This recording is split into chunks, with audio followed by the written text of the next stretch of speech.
Lancaster Woodturners Coffee Hour number 241 for February the 20th, 2025. My name's John Kelsey. I'll be your moderator today. This is a show and tell morning, as it usually is. We have had a bunch of visitors lately, so we haven't got another one scheduled yet, but I'm in some discussions with a number of people. I don't know how, Ziegler, do you have club notes for Lancaster? When's the next Lancaster event? The next meeting is March 4th, and that's Angelo has confirmed that he will demonstrate something. I think it's going to be maybe a natural edge burl. And then the open shop is on March 8th from 9 to 12. There's nothing scheduled for that, so we'll see. But Angelo has confirmed that he will be demonstrating on the 4th. I have some guy's dues check here that arrived in the mail while I was away as well. I'll have to get that over to Rick Atkins. By the way, it was a little slow moving, but the new officers' information on the website has been updated. It used to say Barry and others. Now it's accurate. We also someplace looked for the where to send the dues because you were getting some, Barry may have been getting some. So now I think we've had it corrected that it all goes to Rick. That's good. I'm glad you've done that. Very helpful. Yeah. Yeah. And essential. Yeah. Nittany Valley, what's up with you guys? Have anybody waiting for that? Ken? Yeah, hey, I'm here. We are in between meetings. Let's see. Next meeting is going to be, I can't even know. I don't even know the date, but it's going to be the first Wednesday of next month. And we're going to have somebody do a wavy bowl. Cool. So that ought to be kind of interesting. And Susquehanna, we got anything from there? I don't see Randy Smith on, so we probably don't hear from Susquehanna. Their meeting was last week anyhow, so they're in between meetings. Okay, I've got the floor here for a minute, so I'm going to hold it for a minute as well. I'm going to get a spotlight on me. I got back to the shop when I got back from Florida, and I want to show you what I made and get some advice on it. I made this one. This is a tamarind inlay. I had the tamarind, and okay, then the mahogany is quite plain. I've got this wonderful Cuban mahogany that Ziegler and I bought a big 4-inch thick bulk of it. And I can make end grain boxes in this stuff. It has a really low tangential to radial shrinkage ratio. They shrink almost uniformly. So the box can be made pretty tight, and it's not going to bind up as the seasons change. I've been having a bit of trouble with that. They got to have a certain amount of looseness for the magnets, but not too much. And then if it has not enough for the seasonal movement, it binds up. So I'm liking the mahogany for its simplicity, its color, and the way it feels. It's just so buttery, and it holds detail beautifully. It doesn't have a lot of figure, even here on the end grain. It's nice, but it doesn't have a lot of figure. So, and I've got this tamarind left over from a tamarind box, so malted tamarind. So I inlaid a disc of that, and I'm all right with that. I kind of like that. The box is good inside. So then I made this one, and this is made the same way with a sleeve around the magnets. I decided to make a jar. I had a little longer piece of wood to start with. And when I made the mahogany ring that is to hide the magnets from the outside view, it didn't come out. It was too big. It wouldn't fit. But I happened to have a tamarind ring left over from another box that also didn't fit, that fit perfect. So I used that one. Figured that would look pretty good. But now that I've got the box made, I don't like it. It seems to me it wants to open up here, and it doesn't. It opens like this. And then you can easily tell what's going on here. You can see the magnets on the inside of the lid and the ring of tamarind, malted tamarind on the outside. This has become not a tedious way, but a more complicated way of making boxes. There's a whole extra pair of fits that have to be made with each one. This one, though, I'm thinking of going back to the lathe and taking that knob right off. So there's no suggestion that this is the top, but this whole thing is the top. So that's where I'm at with it, and I'm wondering if that's a right decision, because once I've taken it off, it's gone. It won't be back. What do you guys think? Whack it off. So we don't see your fingers, John. so we can see the profile. Yeah, I'm trying to get it to where you can see the profile. I would take it off. I Yeah. agree. I would I take it agree. off. I So that'll agree. leave just a bead of mahogany here and the knob gone. I think that's what I'm gonna do. Yeah. You know, the reason I brought it up is not to take your time with it, is that's a discussion point for me because I usually draw what I'm going to make and then I make what I draw. And in this case, I didn't draw it. I just went ahead to make it. And in the middle of it, I changed course and decided to make it different. And it comes out and I'm going to have to go make some more of it again. So I'm not comfortable with that way of working. I'd much rather draw what I want to make and then see how it came out rather than not draw it and then make something and then not like it. So Hey, there you John, are. Yeah. in the process of taking that knob off the top, why don't you try turning it much smaller and see how you like it before you take it off completely? I had thought that's a good idea. Thank you for that. Yeah. John, I- I'm wondering if instead of taking the knob off first, okay, maybe this is a bit radical, but the edge where it's kind of round on your lid, if you made that more straight and like instead of it bumping out at the bottom where it touches the vessel, have it more straight. I don't know whether that'd look better, but I That just was that kind of that was the only drawing I made for this was one that did have it coming straight and then I didn't do it. So I think you're probably right. And since I'm going to have it back on the lathe anyway, I'm going to do that.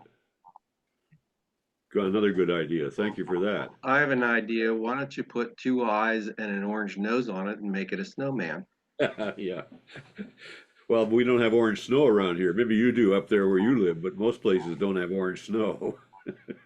Well, that's the carrot nose.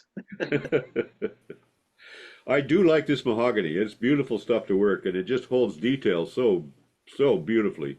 It's denser than Honduras. The textbook says that Honduras and Cuban are the same species. There's no difference. But my experience with them is when mahogany sold as Honduras is significantly lighter than mahogany sold as Cuban. And the Cuban has just a marvelous buttery feel in the hand, and it's just really, really nice. Any other comments? When are you going to change it, John? Today. Show us next week the finished product. We'll do that next week. I'll have the next version of it, probably another one too. I'm also finding that they're so complicated to make with the slip ring and the gluing stages that I'm best off to make 2 or 3 at a time, so I can have them at different stages and keep on working. And that means it might take 2 days to make 2 or 3 boxes. And, I don't work full days, but still, they become quite labor intensive, which makes them a little bit precious, which makes them even more fun to give away.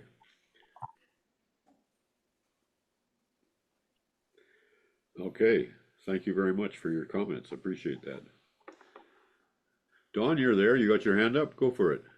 Right. I'm going to turn the computer around in a minute and show you the towers. But before I do that, I'm going to share a product that I've just made.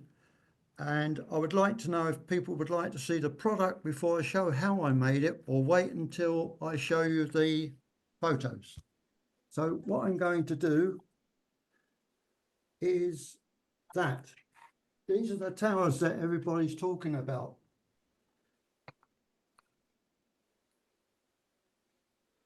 I think Kai's going to show us some of these too today, so this is going to be fun. That's the tires that I made over the past year.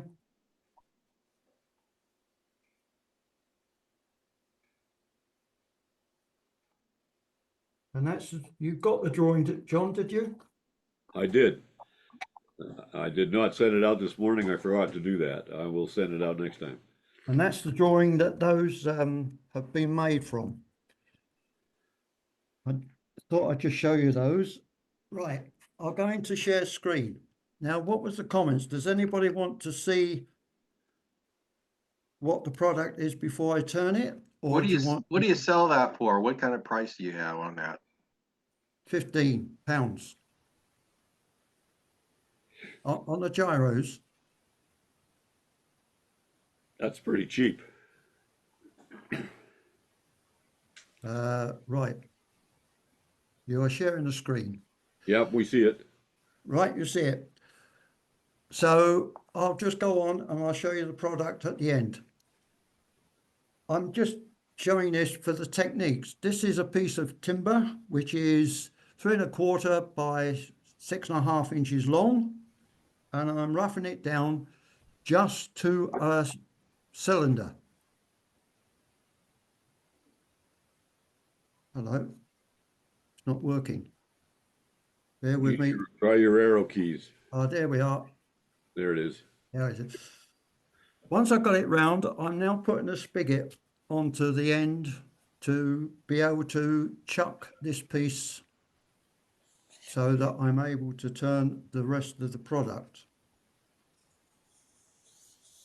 Now, I'm marked off with a jig. I've marked off 40 millimeters from the right-hand side to here, the pencil mark.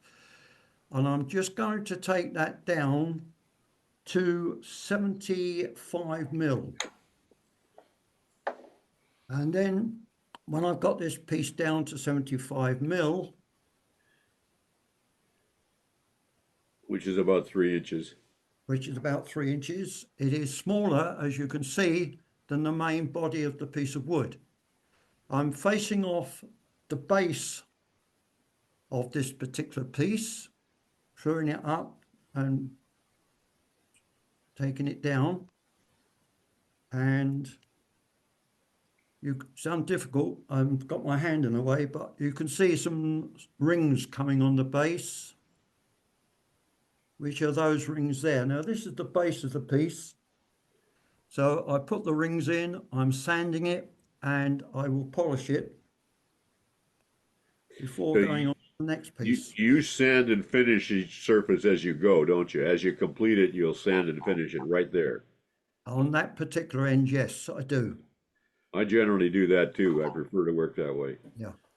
So then, Do you use the fingernail gouge all the time for smoothing off the end, or do you use a bowl gouge, a different bowl gouge? no, I've used the 3/8 spindle gouge, Doug, to face off. I used the roughing gouge on the original piece on the first photo. That was a roughing gouge. Now I'm using the 3/8 spindle gouge with a swept back grind. Now you will notice that there's a pencil mark on the right hand side here. That is 10 millimeters. And I've marked another pencil line here, which is my parting off line, because I only want, what's the size? It's 35 mil for taking this piece down. And the next photo will show you what I've done. I'm taking that down. This is the base of the piece. You've got the dip and you've now got a lip here. Now make that lip slightly longer, and this is my parting off line.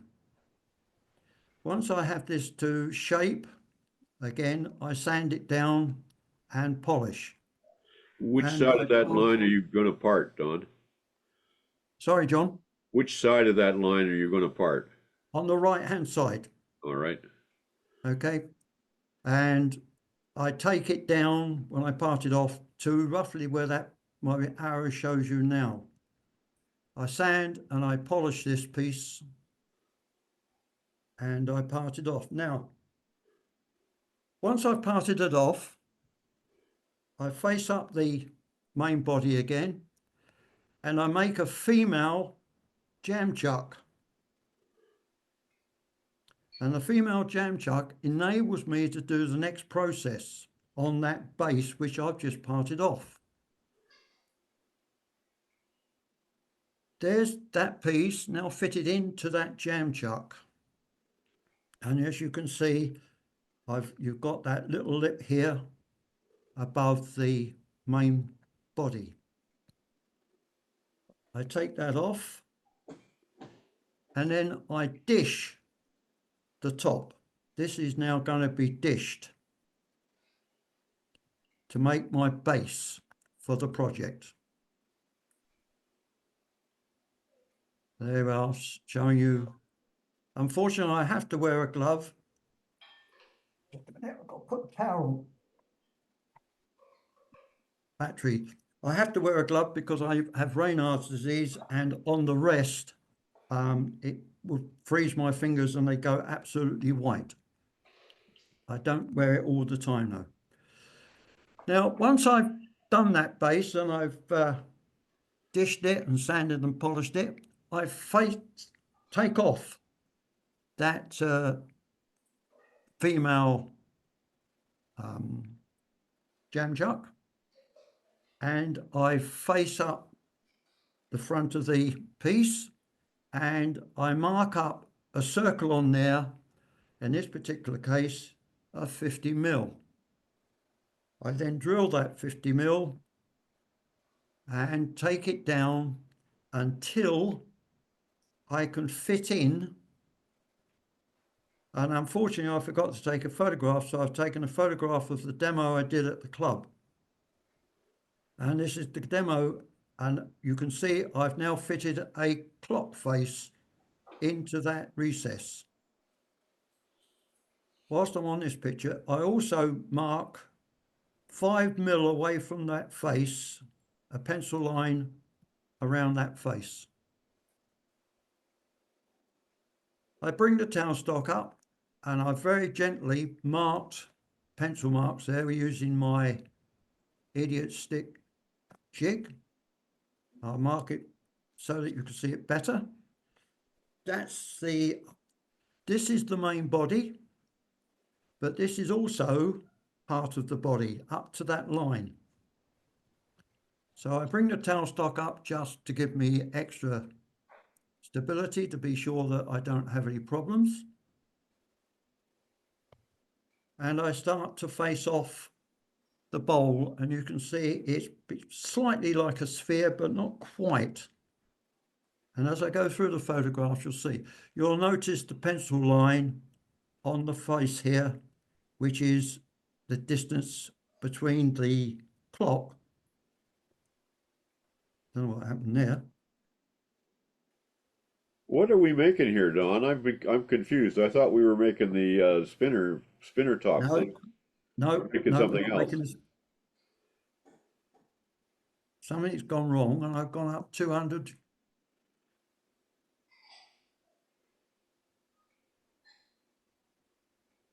Right. Let's go back. For some reason, I've got. There you go. That's good. That's a good picture right there. We see it. This is the one I wanted. I don't go back one. Right, there we are. We've started still shaping this body. No, it's not the spinners, John. It's another project altogether. You can see me getting it down even finer now at this point. Now this point has got to come right down to almost a point.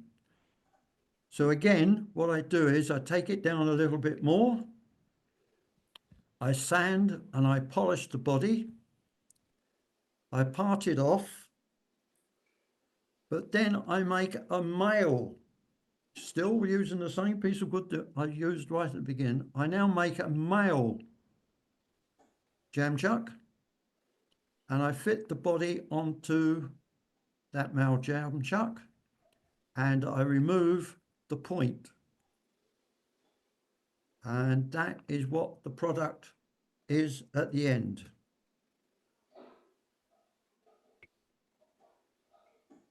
Are those glued together or balanced?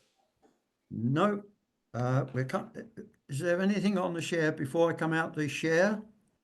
Anybody got any questions? No?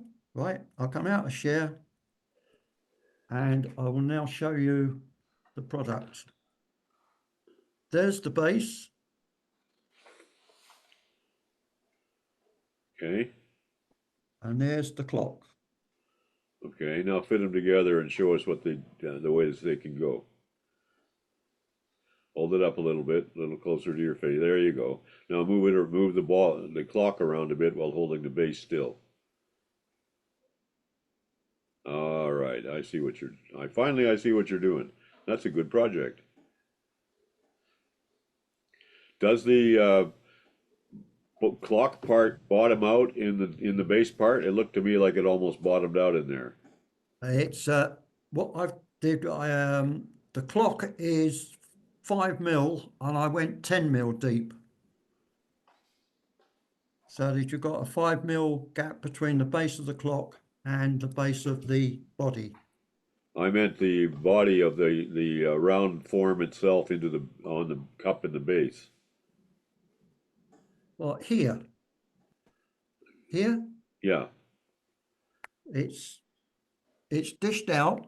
Okay, it is dished out. It's a dish out, not a, yeah. And then with the curve on the body, it Right. sits literally in the cup. It looks like there's some positions where it doesn't quite sit though, is that right? It's just slightly, yeah. It's Yeah. because I'm holding it. When it sits on the table and I'm not wiggling it around, it sits quite comfortably. All You right. know, I'm holding it there. Questions and comments for Don?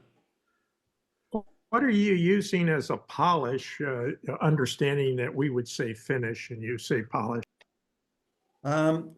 It's in this particular case, I used a spirit sanding sealer. I buffed that off, and then I used a Köthe wax with a buffing wheel.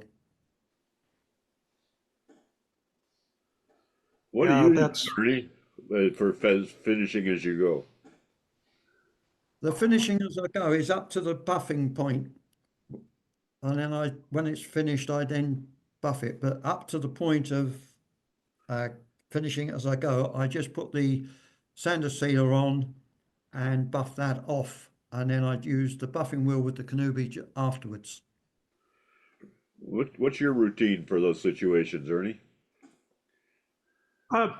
Very much the same. I use pure flake shellac in various colors, usually as blonde as I can get it. And then I simply crayon on, once I have the shellac on, I will buff it with a piece of paper towel, which will rip and not grab my fingers. And then polishing now mean brightening it up and smoothing it out. And it actually melts the shellac. You need about 1800 RPMs on most things to do that. And then I'd go to carnauba wax and crayon that on and polish it with paper. And that way I don't have to go to a buffer generally. Yeah, I do the same thing on some projects, Ernie. It depends on the product that I want. So I've got a question. Why do you use your shellac? Why not just go straight to a wax? Is that to Ernie or to me, Bert? Oh, so either one. It's just a question because I've started using just wax on a lot of these small projects and I don't see any major difference and it's quicker and easier and I don't have to use shellac or sanding sealer.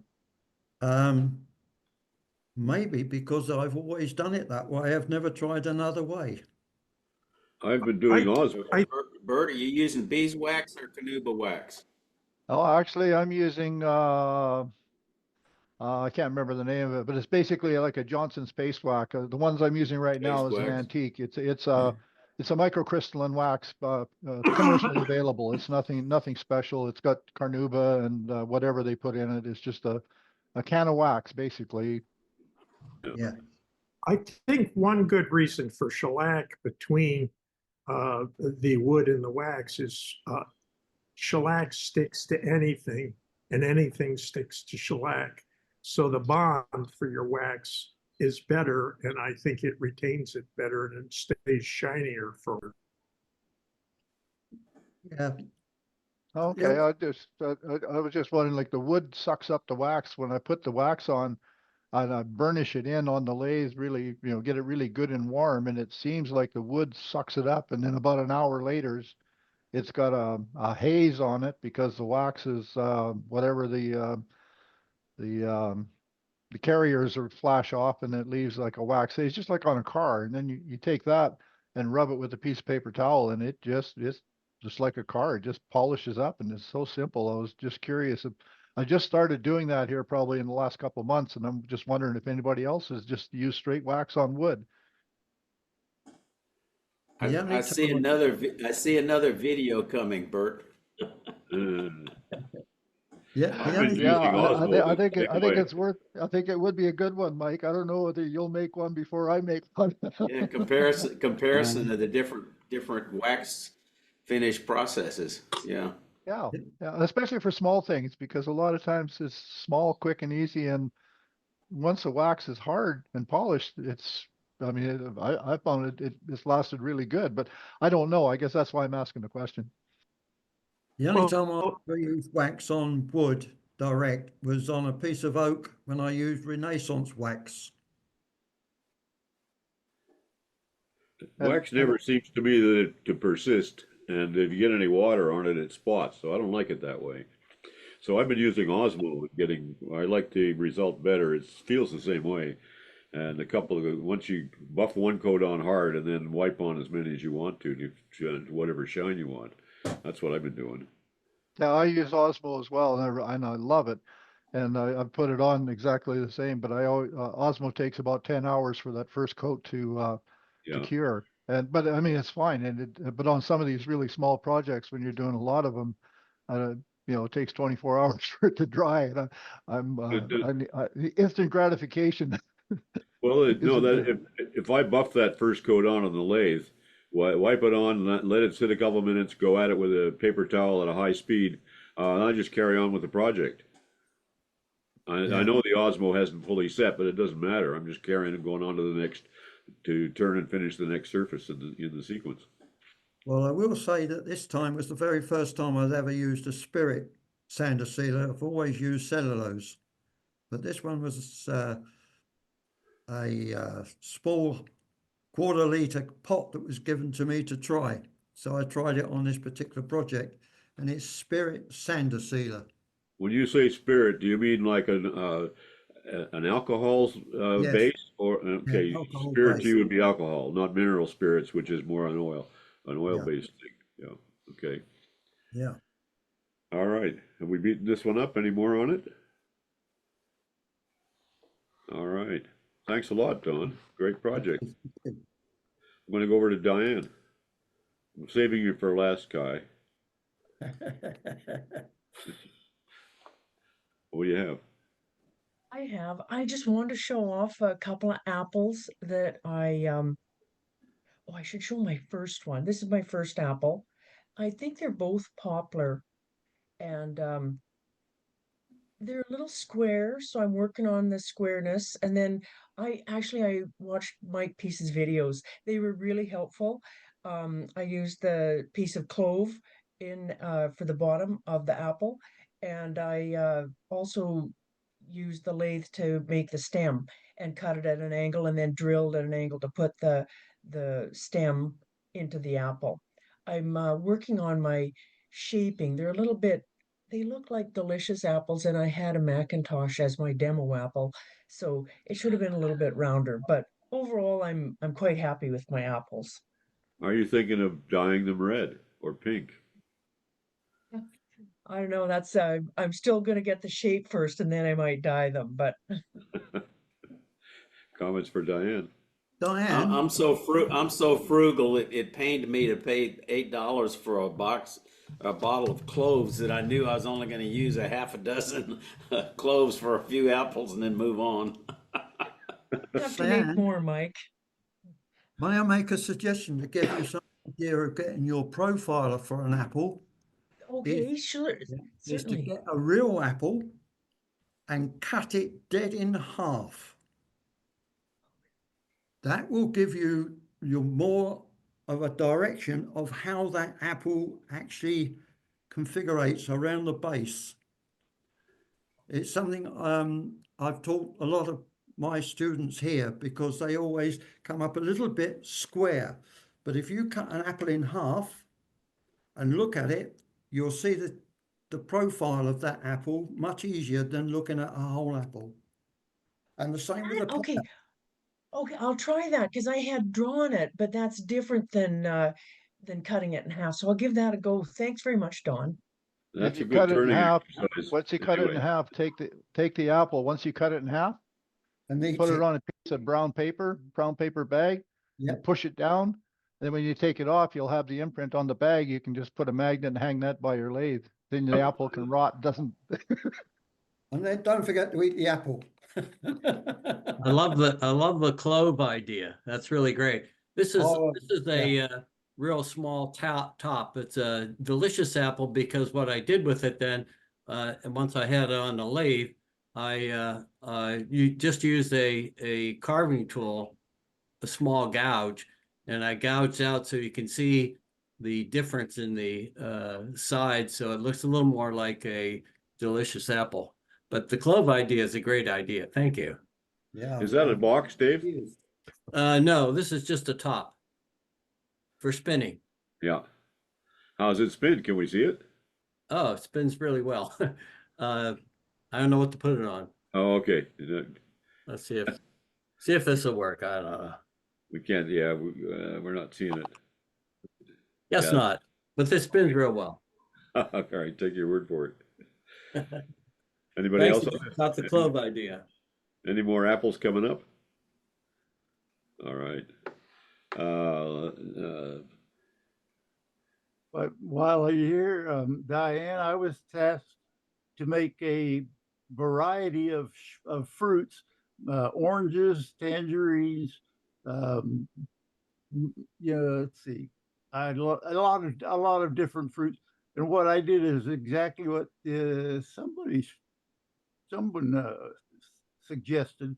You cut them in half, but what I did after that was put a piece of clear wrap on the scanner and scan it, and that way you have paper already there. You've got an outline, a perfect outline of the fruit, and it's just a suggestion, but I like to take it one more, and that automatically gives you a paper copy. You can file it, etc. So look, that's it. Great. Another great tip. All right, Kai. Yeah. Hi. Bert challenged me into making a triangular tower top. And I tried it. So I can show what I've got. Just let me share my screen. So that's I love it. That's the top. My painting has to get a little bit better, but this is kind of magnified because it's only about 2 inches or a little bit less in diameter. So I just have to move up, go back. So that's the bottom to show that it's really triangular. And I cheated a little bit by first hollowing this out and then putting the tip in. So where are my arrows?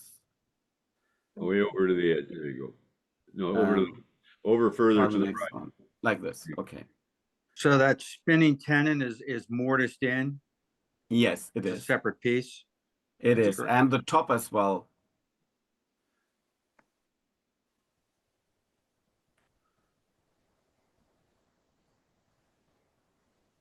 Okay. Okay, that's it.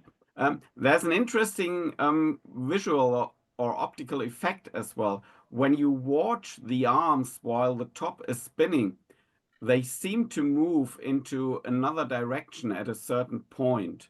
The video is only 15 seconds. I can show it again, and you can. Please do. I'd like to see it again. Can watch that.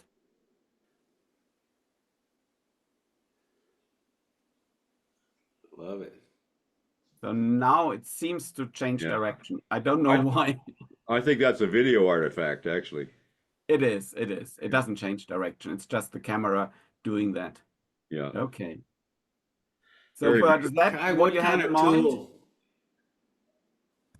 What kind of tool did you use to do the recess behind the tip? It looks like a better solution than coming in at an angle with a parting tool which is the way I did it. Okay, just a second. I share that again. I think he hollowed it out and then inserted the tip. It's almost looked like you used Yeah, a that's what I crust. did. Oh, It's two pieces. You can see it's different woods as well. That's sycamore, Okay. and that is beech. Okay. So that's just turned Uh, separately, and there's a hole all the way going through from the top to this opening here, and I just squeezed it into the hole, try to get a press fit so that I could try different tip configurations or sizes to get the best result. And when I got that one, I put it back on the lace and did a little bit more work on the tip to have it really in the center of the top. But when you glue it in, it might be a little bit out of the middle. So I rechucked it and reworked it after gluing it in. Very good. So how far does the tip recess into the body, or does it stick out of the body? It recesses into the body about maybe 4 millimeters. Okay, yeah. So you have lower center of gravity. The skirt is the lower center of gravity below the point. That's interesting. I was wondering how to do that. I like that idea, making it a separate piece. That makes it easier to have the tip inside the spinning top. And it makes it easier to But make a it nice looks to square me back like end. from that profile, it looks like you could use a square end kind of hooked, like a recess tool. If you make it from one piece, you could do. Yeah, but it's and that would be easier than coming in at an angle with a parting tool, which is kind of challenging to get that cut behind the tip. But if you came in perpendicular to it with a square end recess tool like you might use on a pepper mill or something of that nature, where you could come in from the side, or some kind of specialty dovetail tool where you could come in at an angle and scrape right in. That's what I built. I built one of those. I think I sent you a picture of my tool that I ground specifically to do that on these. It's no, I missed like that. a 90-degree scraper. It goes in and turns 90 degrees and just gives you that square backside. But I like Kai's idea as well. That's great. So that's the body. Just another piece where I try to get these dots better. So it's just a practice piece, and it's got a hole that goes all the way through, and the tip has got a 10, and then it's put into this or glued into this hole, and then you can make the tip just using an ordinary parting tool to get the recess and then put it in. And then on the other side it has got a flat here, and I used some double-sided tape with a hole in it and made this little thing here and held this in a collet chuck, so I could put the lower piece onto it and press it against the double-sided tape, and that gave me enough hold to rework the tip a little bit to get it really centered. And then I glued the upper part into the hole. So half the hole half the depth of the hole is used for the tip to glue it in, and the other half from the top is used to glue this part of the body into the lower part, and that has got a 10 as well. Then the upper part, and then I added these little arms. Okay, you'll have to send an email to Barbara Dill, Kai. Yep. Remember Barbara Dill? We were talking Yeah, about yeah, I off-center do. turning. You'll have to send an email and send her a picture of your off-axis turning. I can do that. Yeah. Yeah, she was the one that inspired all the good discussion about that stuff. More Well comments and done. questions for Kai.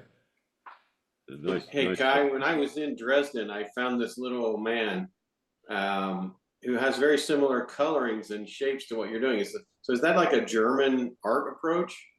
I kind of like his round head like me too, but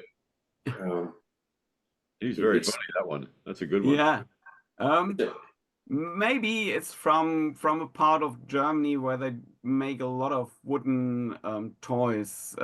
There's one area around Nuremberg where they make them, and then one in the Ore Mountains or Erzgebirge where they also make a lot of wooden toys. So maybe it's similar. Yeah. this was in Dresden, in Saxony, obviously. So Yeah. Well, you're a charming little guy, that's for sure. you Does he had to come pick it out. apart? Does he come apart? Oh yeah, yeah. I don't want to because it's hard to remember how to get it back together. It's a puzzle piece, isn't it? So it's a puzzle. yeah. Yeah. Yeah. So you take the man's head out and go from there. Yeah, very clever. Yeah, I love those things. But the coloring looks a lot like what you're doing, Kai. So it just made me wonder if that was a German approach. Hmm. Yeah. You mean the coloring of the face or the arms or all of those things? You know, it reminds me a lot of what you're doing, which is it's very nice. Yeah. Yeah. I think when coloring, it's nice to leave a little bit of natural wood and then have some colors on it so that it still is a wooden object with some dots or some areas emphasized by color or highlighted by color. But I don't like to paint all the body because then it doesn't look like wood anymore. Yeah, that's the toys I remember too. That's fun. But I'm still experimenting with paint on spinning tops. Well, that's a great project. Thanks very much for showing that, Kai, and also you, Rich. Yeah. Thanks for listening. Brian McGuire. Yeah, Brian McGuire. What do you have? You're muted, but Brian. There we go. Thank you. I recently purchased a new lathe, and I decided that that meant I needed to up my game a little bit. And our club is getting ready to do our hands-on workshops that we use as a fundraiser, and we invite people into our studios and show them how to do something that we do. And I started getting back into goblets, and I'm going to do a hands-on workshop on goblets. And so this is my first penetrated goblet. So how did you do that piercing? I would have preferred to use a micromotor, but all I own right now is a couple of Dremels and a lot of different little bits. So what I did was my new Powermatic has digital indexing, and because I got the 3520C, and so while it was still in spindle orientation, I marked every 4 increments. The increments there's 48, so basically every 30 degrees, and so that gave me 12 positions. And then I used 1/8 inch automotive pinstriping tape, and I drew my lines across in both directions and around this way to create the openings. And then what I did was I rough cut them with my Dremel, and then I finished them up with some polishing bits. And then I went to work after I colored the edges of the openings with India ink. I textured everything with my Burnmaster.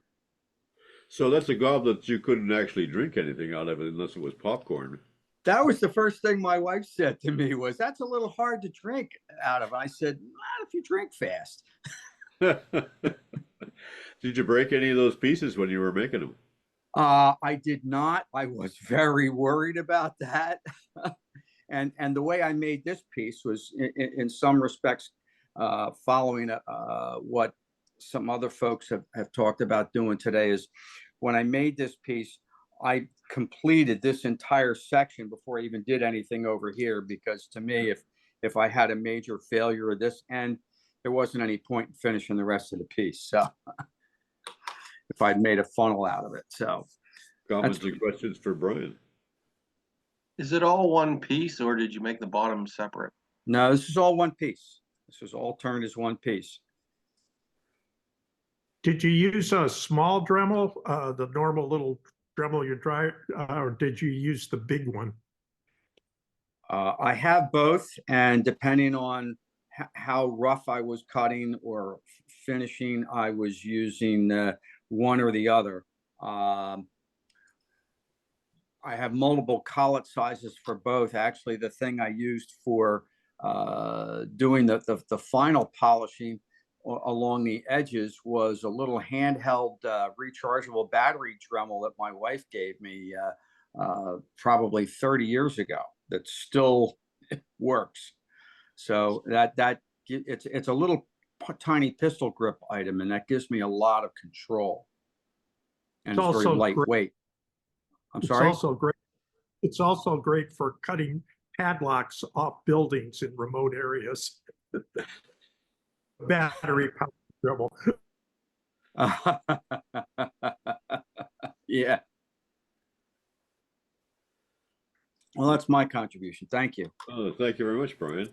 We got about 10 minutes in hand here. Who wants to hold it? Ernie, what are you making lately? I've been away for a while. I gave a talk to the Western Ohio woodworkers on general woodworking on the first Saturday of this month. And then I went on to the 100th anniversary of Festool celebration in Lebanon, just north of Indianapolis. And it was quite a shindig. It was last Tuesday night. And the Stoll family, which Gottlieb Stoll started Festool 100 years ago. And they've been in this country for 25 years. So the whole family was there, and it was quite an event, and it was a lot of fun to be there. Huh. Very nice. So what's somebody else got to show us? I see somebody down here holding a bowl up. Bring it on. Very unusual that this crowd goes silent with 10 minutes to go. I'll ask you, Ernie, the question I asked earlier. What do you do with jigs and parts once you're done with them? Do you keep the jig, or you take it apart to reuse the parts? I usually dispose of them, yeah, and just make them again. I always draw them in my notebook, but most of my jigs don't have a lot of parts. They're mostly made out of wood. Okay. Here comes Rick. Rick, going to replace the spotlight here. Tell us I'm kind of new to your morning thing here. Talking to Steve Bremer, he got me interested in this flood coating on bowls. So this is the first one I've ever done. I figured I'd give it a try and see how it worked out. So how'd you do that? The flood coating? The whole thing. Talk us down. Well, this is a piece of yellow cedar I had kicking around in my shop, and I didn't know how it was going to come out. So I dyed the rim. I made quite a big rim on it and dyed it. And all I use for the dye is just India ink. And then I put a base coat of shellac because it was a very soft wood. So I used a light shellac on it to stiffen the fibers to turn it. And then I just this is the first coat of flood coat I put on it. And I see there's a few places on there that I'm going to have to sand because I didn't get all the bubbles. So I'm going to sand it off today and then put another coat on it and see how it comes out. When you put that on, do you keep the lathe going at a slow speed while it's settled on, or how do you Well, actually, I got talking to Stu Bremer, he made me a slow speed motor with a variable speed on it that I put it on, that fits my chuck. And I just leave it in the chuck and put it on that slow speed motor. And I just leave it turning until it dries. And how long does that take? I had it on yesterday for about 8 hours. It was still sticky after 4, but my resin is about 4 years old. I didn't even know if it was going to harden, but it finally did. You're in Alberta somewhere, aren't you? I'm in Grand Prairie, Alberta, yeah, up north. Yeah. So is your shop heated, or how's your? Yes, it is. Yeah. Yeah, we're getting 30 below weather here, so I couldn't work in it without the heat. But I have a room in my basement that I use kind of as a hobby room where I tie flies and do my stained glass. And I put the motor down there and put it in there because it's kind of dust free. The shop is pretty hard to keep all the dust out. And it takes so long for that stuff to dry. I didn't want to have a bunch of dust nubs stuck in it. All right. Questions for Rick? Did you carve out the middle, Rick, after you dyed it? Yes, I dyed the rim and then I did the middle afterwards. I didn't want the dye. That's the other reason I used the shellac, was just to seal the wood. I didn't want the dye to start going through the fibers and bleeding into the rest of the piece. Yeah, that's really the only way to do it. Yeah, you got to do something at that point. Yeah. What I found with the shellac on there, I got very few bubbles. And my problem is more, I've got to get better lighting where I'm doing it because there's a few spots there that I missed. I got a few bubbles, but not very much. But it's the spots that I missed that I have to really address. I think if there's any oil even from fingers on it, it might crawl away from it as well. Maybe that's what happened, yeah, because that's what it looks like. That's what it kind of looks like to me, is it crawled away from those spots. Yeah, I used to do epoxy work on canoes, and that's what would happen. It would crawl away from any oil at all. So I'll make sure I wear proper gloves. Yeah, you don't want that stuff on your fingers anyhow. Yeah, well, I was wearing gloves, but there were a pair that I used for other things. Maybe I have to get fresh gloves just for that. Rubber gloves, yeah. Okay, Toby Booter. Replace spotlight. Very good. Gotcha. Seeing this? Yeah. Really okay, this is Terry Burrell. I've got had a lead delivered from one of my neighbors a while back, and so I wanted to turn them while they were still wet. So I started doing that's what I've been doing about probably the last month or so. This is a plate here. Is this coming through okay? Yeah.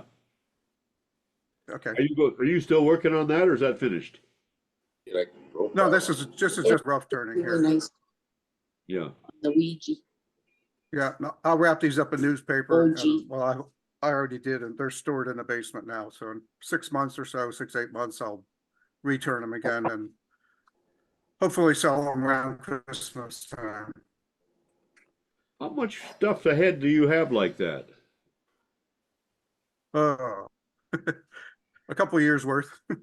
Really, like hundreds of pieces? Yeah, 100 or so or more, yeah. Some of them aren't, if they don't strike my fancy, they'll sit there for quite a while because I have something better that I want to do. So they tend to pile up. Toby, what kind of wood was that again? This is all cherry burl here. These 4 pieces were all from the same burl. It started out as one solid bowl, and I cut the plate off the top of it because I thought it was too deep. So this is the top of on top of this one, and then these two came out. This came out of this one. This one came out of that one. So from the one burl, I got these 4 pieces here. Where was the center of the tree? Let me get oriented. Which way off this was the center of the tree?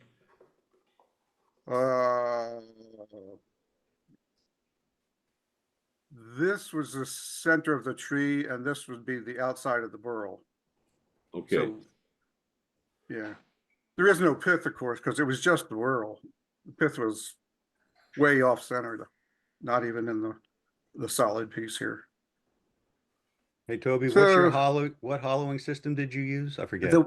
The one-way system with the Core Pro cutting bit on it, which I haven't changed yet. It's still cutting away. Obviously, Cutting these, the wet wood is really easy. It goes right through, no problem. And let's see, this is a piece of chestnut, I believe.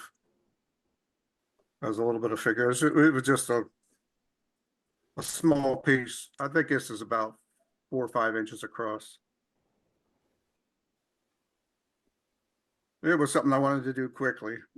This is cherry burl also, but this was laying in the shop for a couple of years. You can see it has cracks going down through it as it dried, but I wanted to get it out of the way, so I went ahead and turned it. So this is a finished piece then. It has, you know, I can price it and sell it. I'm gonna leave it just as it is. The bottom I did a little differently down here. I'll show you the bottom of it then. There's the inside.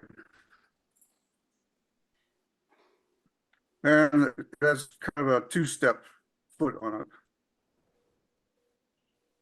Just for something different. Is that dead flat on the bottom or concave inside a little bit? It's concave on this piece right here, yeah. Yeah. And this is an old ugly burl. It was rotten and it was another one that was sitting around. I just wanted to get it out of the way, so I kind of made a half a sphere out of it. You didn't dye that? No. This is a natural color. I made it thick because it had this section down through here. If I made it thinner, then I would have had a big gap in here. Why would my hand be right? Some people like these natural, gnarly looking pieces, so there it is. Pretty cool, Toby. I like it. There's the bottom. Same thing, dished out on the bottom. All right. What burl is that? That's not cherry oak, it looks like. No, this is cherry also.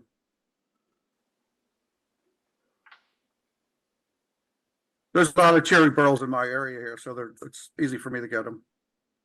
I like that too. About Okay, how thick that's- is that piece? This is probably 5/8 of an inch thick. And maybe 8 inches in diameter, probably. Bigger than I thought. Yeah. Damn slides don't tell you. Good, Yeah, you can't tell. I didn't have anything for reference here. good information to have. All right. Yep, that's all I got. Thanks. Okay, well, that's all the hour too. We'll see you all next week. Thank you all very much. Bye-bye. See you next week. Bye. Wood shop. Thank God for wood.